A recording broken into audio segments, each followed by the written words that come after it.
ये कब कहती हूँ तुम मेरे गले का हार हो जाओ। ये कब कहती हूँ तुम मेरे गले का हार हो जाओ। वहीं से लौट जाना तुम जहाँ बेजार हो जाओ। मुलाकातों में वक्फ़ा इसलिए होना ज़रूरी है।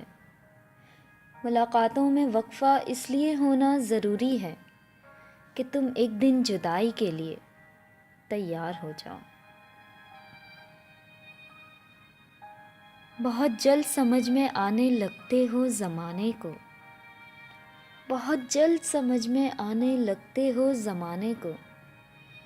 बहुत आसान हो, थोड़े बहुत दुश्वार हो जाओ।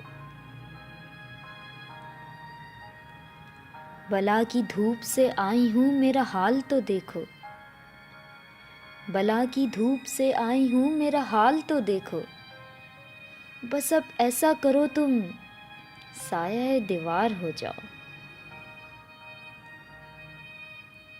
अभी पढ़ने के दिन हैं लिख भी लेना हाले दिल अपना।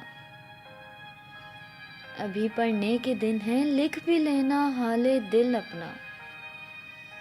मगर लिखना तभी जब लायक़े इज़हार हो जाओ। ये कब कहती हूँ तुम मेरे गले का हार हो जाओ।